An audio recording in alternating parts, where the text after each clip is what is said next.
जय हिंद साथियों। बीपीएससी से बहाल शिक्षक की नौकरी अब जाने के क्रम में है।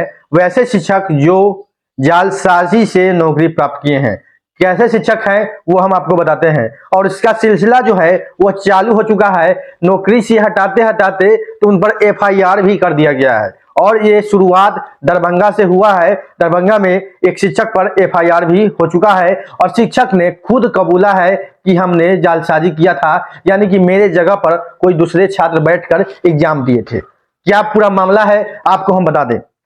बिहार सरकार के शिक्षा विभाग के एसीएस के पाठक ने लेटर जारी किया था कि बीपीएससी 1 और बीपीएससी 2 में जितने भी शिक्षक बहाल हुए थे उनका बायोमेट्रिक जो है मैच किया जाए। जो शिक्षक पढ़ा रहे हैं और जो शिक्षक परीक्षा दिए थे उन दोनों का बायोमेट्रिक को मैच किया जाए। जिनका भी मैच नहीं करेगा उनको संदेह के घेरा में रखकर उसकी जांच किया जाए। अगर जांच में दोषी पाया जाता है तो उन पर एफआईआर किया जाए और उनको जेल भेजने का भी कार्यक्रम चालू है।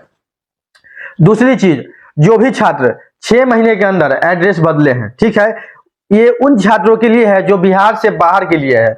बिहार से बाहर के जो छात्र हैं वो 6 महीने के अंदर अगर आपने एड्रेस बदला है, ठीक है, अगर मान लीजिए आप उत्तर प्रदेश से हैं, एमपी से है, राजस्थान से हैं और डायरेक्ट आप 6 महीने में बिहार आ जाते हैं, बिहार का डोमिसाइल बना लेते हैं, बिहार का जाति बना लेते हैं, बिहार का आवासीय बना लेते हैं और बिहार का आय प्रमाण पत्र बना लेते हैं और बिहार में आरक्षण का लाभ ले लेते हैं, उस स्थिति में आप पर भी कार्रवाई किया जाएगा। कार्रवाई के साथ साथ नौकरी से तो निकाला ही जा रहा है और उस पर जो है एफआईआर की प्रक्रिया भी की जा रही है। और एफआईआर दरभंगा के एक स्कूल के शिक्षक पर हुआ है। जांच के दौरान उनका जो बायोमेट्रिक है वो मैच नहीं किया था। परीक्षा में जो बायोमेट्रिक लगाया गया था उनका बायोमेट्रिक उनसे मैच नहीं किया था। अब बताते हैं क्या मामला था।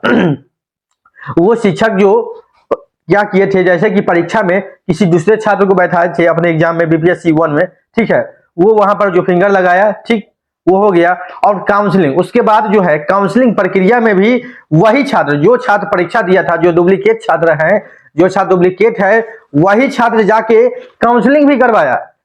वही छात्र जाके क्या किया, काउंसलिंग करवाया, वहां पर भी अपना फिंगर लगाया, जो भी वेरिफिकेशन है वहां पर करवाया।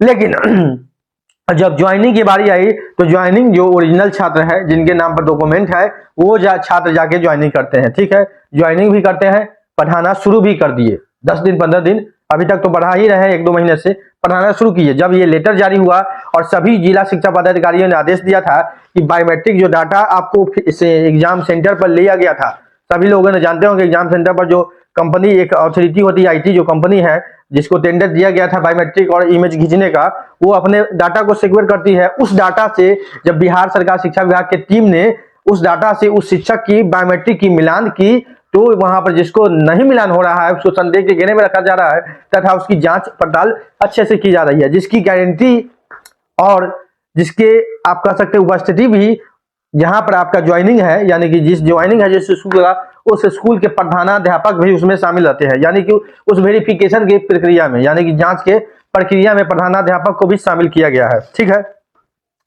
और फिंगर उनका तो नहीं मिला, ठीक है, दरभंगा वाले की बात हम बोल रहे हैं, फिंगर उनका मैच नहीं किया, ठीक। और उसको अब जो है विभाग उस पर जब जांच पड़ताल में पूछताछ हुआ, उस छात्र से पूछताछ की प्रक्रिया की गई तो छात्र ने स्वीकार लिया कि हमने किसी दूसरे छात्र को बैठाया था एग्जाम में। क्या किया था, दूसरे छात्र को बैठाया था और उन्होंने मेरे बदले में एग्जाम दिया, पास किए, काउंसलिंग भी उन्होंने ही करवाया, ये भी बात उन्होंने स्वीकार किया है। तो अब उनको जेल भेज दिया गया है और एफआईआर कर दिया गया है। तो ऐसे शिक्षक की तलाश है तो हम कह सकते हैं 10% जो शिक्षक बहाल हुए हैं वो जालसाजी के दौरान हुए हैं, कहीं ना कहीं किसी न किसी रूप में जालसाजी किए हैं, डुप्लीकेट काम किए हैं।